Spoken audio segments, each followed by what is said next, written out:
नमस्कार। शब्दकोश के जनसरोकार में आपका स्वागत है। मैं मोहनलाल मोदी आज बात करूंगा राघवगढ़ विधानसभा क्षेत्र की। हम सब जानते हैं मध्य प्रदेश का गुना जिला और गुना जिले में राघवगढ़ विधानसभा क्षेत्र ये अति विशिष्ट विधानसभा क्षेत्र कहा जाता है। क्यों कि ये कांग्रेस के वरिष्ठ नेता, राज्यसभा सांसद, मध्य प्रदेश के पूर्व मुख्यमंत्री श्री दिग्विजय सिंह का गृह क्षेत्र है, उनका अजय गढ़ है।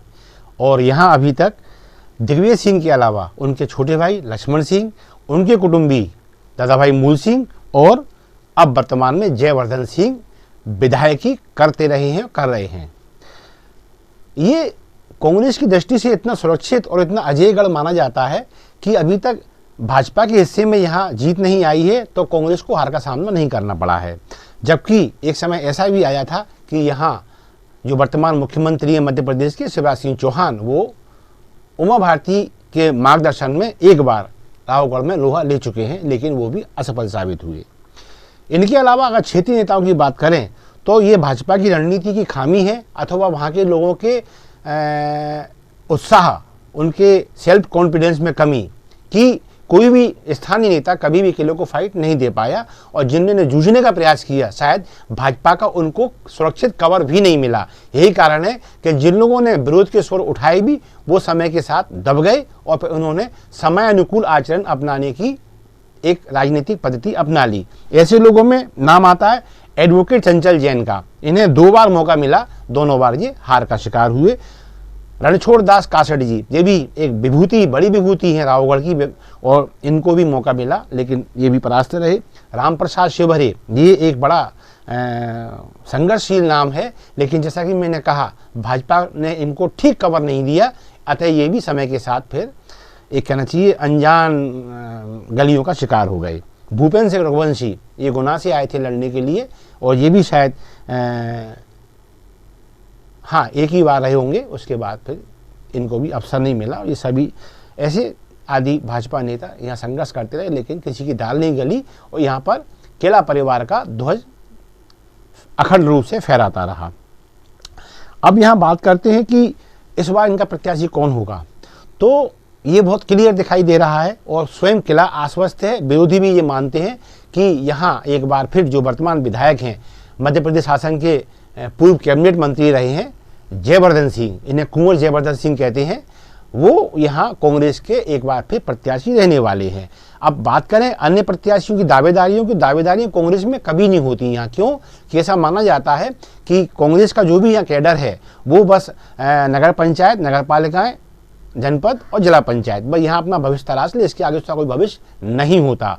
लिहाजा पुरुषोत्तम शर्मा रामनगर वाले, नरेंद्र लाहौटी, विजय जैन और एक हमारे मित्र हैं डॉक्टर रावत, ऐसे अनेक लोग होने के बावजूद भी एक नवाब दौराना परिवार से लोग हैं, ये सब काबिलियत तो है, दमखम रखते हैं लेकिन टिकट नहीं मांगते। क्यों नहीं? क्योंकि किले से कोई भी सीधा सीधा पंगा मोल लेना नहीं चाहता, तो इसलिए इनकी बात करना बेकार है। आगे बढ़ेंगे, भाजपा की ओर आते हैं तो भाजपा में सबसे जो ज़्यादा नाम चर्चाओं में था वो था शब्द का इस्तेमाल कर रहा हूँ, ये थोड़ा सा परिवर्तन आया है स्थितियों में।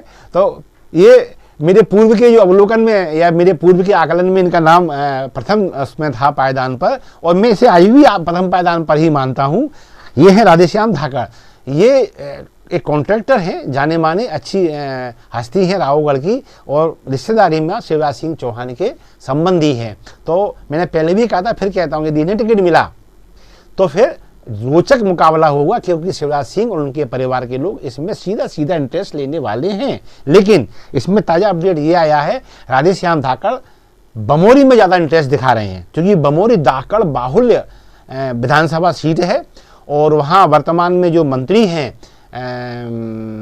महेंद्र सिंह सिसोदिया, उन्हें वहाँ के लोग संजू भैया कहते हैं, उनकी थोड़ी डमाडोल स्थिति दिखाई दे रही है और ऐसा लगता है कि रेटिंग निगेटिव चली गई है उनकी। तो राधेश्याम धाकड़ भाजपा से वहाँ से क्लेम कर रहे हैं। अब देखते हैं पार्टी इन पे कहाँ मेहरबानी करती है। इनके बाद एक नाम आता है अनुमेश भार्गव का।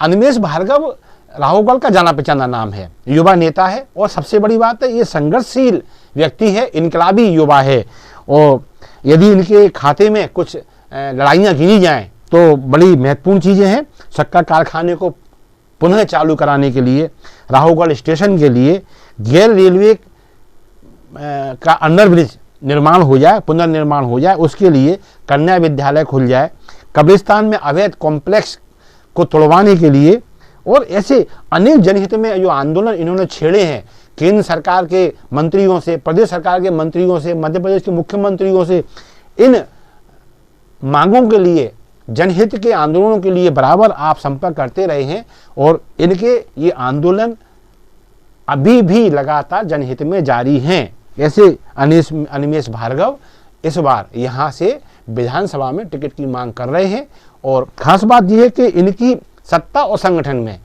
गहरी पैठ है। यदि इन्हें टिकट मिलता है और यदि ये यहाँ पर फाइट करते हैं तो निसंदेह इनको भाजपा के अलावा राष्ट्रीय स्वयंसेवक संघ, उसके अनुषंगिक संगठनों का खुलकर सहयोग मिलने वाला है। अतः अनेक संभावनाएं अनिमेष भार्गव में देखी जा सकती है। बस यही एक बीच में शर्त रह जाती है कि बशर्ते इन्हें टिकट मिलना चाहिए, अनिमेष भार्गव। दूसरा नाम, तीसरा अब ये नाम है वो है हीरेन सिंह बना। इन्हें बंटी बना कहते हैं। दादाभाई मूल सिंह, स्वर्गीय दादाभाई मूल सिंह के पुत्र हैं आप, और अब ये कांग्रेस से भाजपा में आ गए हैं। इन पर जो केंद्रीय मंत्री हैं ज्योतिरादित्य सिंधिया, उनका विशेष आशीर्वाद है। और ऐसा जो ताज़ा जो घटनाक्रम में वो यही है कि सिंधिया जी इनके लिए केंद्र में तगड़ी लॉबिंग कर रहे हैं और इस दावे के साथ कि यदि हीरेन बना को टिकट मिलता है तो सिंधिया पर्सनल रूप से इस चुनाव में इंटरेस्ट लेने जा रहे हैं। तो ये जो अभी मैंने नाम लिए हैं, इसमें एक भी नाम ऐसा नहीं है जो चमत्कार नहीं कर सकता हो। बस ये कि भाजपा का मूड क्या है, भाजपा टिकट किसे देती है, ये इस चीज़ पर निर्भर होगा। राधेश्याम धाकड़, उनके संबंधी अनिमेष भार्गव, संघ का एक पुराना कैडर, स्वयंसेवक और भाजपा में एक सक्रिय युवा चेहरा, शानदार, और हीरेन बना बंटी, ये तीसरा नाम। और चौथा नाम इस बार जो मिला है मुझे यहाँ भाजपा कार्यालय की गलियारों में, आरोन में संपर्क करते, रावगढ़ में अपने रिश्तेदारों में, अपने मित्रों में उठते बैठते, ये नाम आया है आरोन से कृष्ण सिंह रघुवंशी का। ये कृष्ण सिंह रघुवंशी आरोन में नगर पालिका के पूर्व अध्यक्ष हैं, नगर पालिका अध्यक्ष रह चुके हैं और मंडल महामंत्री रहे हैं आप भारतीय जनता पार्टी आरोन के। तो ये एक और चौथा नाम इस बार अपडेट में आया है, कृष्ण सिंह रघुवंशी। इनका जो कहना चाहिए आकलन के लड़ते हैं तो क्या स्थिति बनेगी, ये इनका दबा छुपा अंडर कैंडिडेट से कहते हैं ये चल रहा है कि क्या चुनाव लड़ना चाहिए।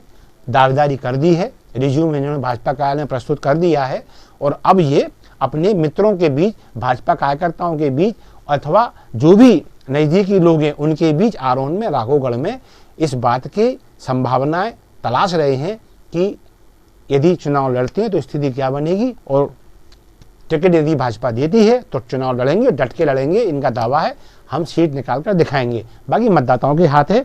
तो ये आज राघोगढ़ का अपडेट था।